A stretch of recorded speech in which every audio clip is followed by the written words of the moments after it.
গুরুদের যথাযোগ্য সম্মান দেওয়ার বার্তা বিধায়ক পবন কুমার সিং এর। हिंदू धर्म की देश के गद्दारों को देश के गद्दारों को देश के गद्दारों को भारत माता की भारत माता की जय श्री राम जय श्री राम। বুধবার দেশ জুড়ে অত্যন্ত শ্রদ্ধার সঙ্গে পালিত হলো গুরু পূর্ণিমা। আষাঢ় মাসের পূর্ণিমা তিথিতে গুরু ও শিক্ষকদের প্রতি শ্রদ্ধা ও কৃতজ্ঞতা জানাতে গুরু পূর্ণিমা পালন করা হয়। এটি মূলত গুরু শিষ্যের পবিত্র সম্পর্ক উদযাপনের একটি বিশেষ দিন। মহর্ষি বেদব্যাসের জন্মতিথি স্মরণে এই দিনটিকে ব্যাস পূর্ণিমা বলা হয়ে থাকে। এদিন রাতে ভাটপাড়া পুরসভার 15 নম্বর ওয়ার্ডের গোলঘর পার্শ্বনিহিত শিব মন্দিরে প্রদীপ প্রজ্বলন করে গুরুর প্রতি শ্রদ্ধা নিবেদন করলেন ভাটপাড়া তরুণ বিধায়ক পবন কুমার সিং। আক্ষেপের সঙ্গে বিধায়ক বলেন, জেনজিরা মোবাইলে সবসময় বুঁদ থাকেন। মোবাইল ছেড়ে তাদের যেমন মাঠমুখী হতে হবে, শিক্ষক কিংবা গুরুদের সঙ্গে সুসম্পর্ক বজায় রাখতে হবে। পবনের কথায় শিক্ষার কোনো শেষ নেই। তিনি প্রতিনিয়ত গুরুজনদের কাছ থেকে শিক্ষা লাভ করেন।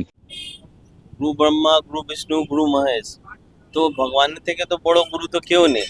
তো ভগবান থেকে আশীর্বাদ নিয়ে এই আমার জীবন, আমার যত আমার বিধানসভায় লোকে যে এখানে থাকে, সবার জীবন মধ্যে সবার শরীর সুস্থ থাকে, সবার লাইফ মধ্যে কিছু সমস্যা না থাকে, আর কি করে ওয়েস্ট বেঙ্গলকে ডেভেলপ করা যাবে, আর ওয়েস্ট বেঙ্গলকে ডেভেলপ করে মধ্যে আমার লোকে কি কন্ট্রিবিউশন থাকবে, এই সব নিয়ে পুজো পাঠ চলছে। আর সনাতন ধর্ম আছে, তো পুজো তো আমার প্রথম ধর্ম থাকবে। তো আমার সবাই লোক মিলে এই কাজকে করছে। আজকে দিনে গুরু আর শিষ্যের মধ্যে সম্পর্ক কেমন থাকা উচিত? গুরু আর শিষ্যের সম্পর্ক তো আজ থেকে নেই, জব ইনসান জন্ম নিয়েছে এই পৃথিবীর মধ্যে তব থেকে চলতে আসছে। এ যেরকম সময় পাস হচ্ছে, একটা গুরু আর শিষ্য সম্বন্ধে একটা মিন্স আগে যেরকম ছিল ওরকম দেখা যাচ্ছে না, ওরকম হওয়া দরকার আছে। লেকিন মানুষ চেষ্টা করতে পারে, সব কিছু তো জেনারেশন টু জেনারেশন সব চেঞ্জ হয় না। তো ওর মধ্যে আমিও কিছু করতে পারবে না, লেকিন আমার যে থাকে, আমি আমার গুরুকে এখনো প্রচুর সম্মান করে, আর গুরু যে আমাকে এত নলেজ দিয়েছে, এত আমাকে শিক্ষা দিয়েছে, গুরুকে সবসময় প্রথম স্থানে রেখেই কাজ করা উচিত হয় মানুষের জীবন মধ্যে। কেন গুরুই আপনাকে সবকিছু গাইড করবে। দেশের প্রধানমন্ত্রী আপনাকেও সবজন গুরু মানে চলেন, কিন্তু আজকের দিনে আমরা দেখতে পাচ্ছি যন্তর মন্তর থেকে নিয়ে কলকাতা অব্দি যা ছাত্র রয়েছে তাদেরকে উল্টো দিকে ঘুরিয়ে দেওয়া হয়েছে। কি বলবেন? দেখুন, আজকে আমি যে স্টুডেন্ট আছে, এই স্টুডেন্টের মধ্যে একটাই কথা বলতে চাই, আমিও স্টুডেন্ট ছিল, আমিও এখনো স্টুডেন্ট আছে, আর জীবনভর আমি স্টুডেন্ট থাকবে। যে মানুষ সব দিনে সব সময় কিছু নতুন শিখতে চায়, ও স্টুডেন্ট আছে। শিক্ষা শেষ নেই। নলেজে কখনো শেষ নেই। আপনি ভাববেন আপনার নলেজ কমপ্লিট হয়ে গেছে, এই ভুল কথা। নলেজ সব সময় আপনি এভরিডে কিছু নতুন কিছু শিখবে। তো যে এরকম ইচ্ছা রাখবে কি নতুন কিছু শেখা, ও স্টুডেন্ট আছে।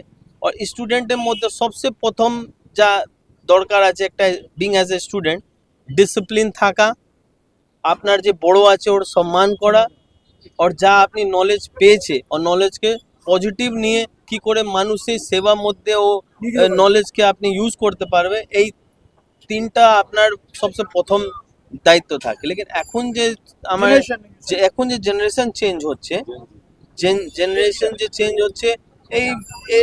আমি বলবো না ওর কিছু ভুল আছে। কেন কি ও অত কিছু নলেজ নিতে চায় না, ও সবসময় মোবাইলের মধ্যে থাকবে, মোবাইলের মধ্যে যা দেখবে ওকেই ফ্যাক্ট মেনে নিয়ে চলবে, ও ভেরিফিকেশনও করবে না।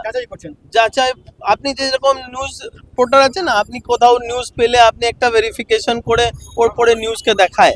তো ওরকম ভেরিফিকেশন না থাকলে যা আপনি দেখবেন, ওই যা ইনফরমেশন আপনি পাবে, ওই ইনফরমেশনকে আপনি ট্রু মেনে নিয়ে চলে নেবে, তো আপনার সঙ্গে তো এরকম হবেই।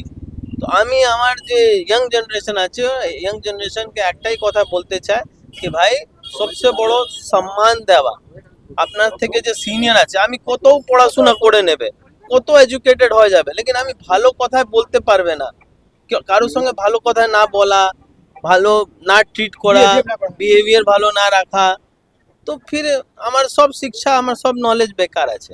এদিন মন্দির প্রাঙ্গণে হাজির ছিলেন বিধায়ক প্রতিনিধি রিতেশ কুমার সিং, ভাটপাড়া 2 মণ্ডল সভাপতি সুরাজ কুমার সিং, ভাটপাড়া 2 মহিলা মোর্চার সভানেত্রী ইন্দ্রাণী তিওয়ারি, যুবনেতা সুবাই দাস, অরুণ সিং, শ্রমিক নেতা পরমেশ্বর সিং, রাজু শ্রীবাস্তব প্রমুখ।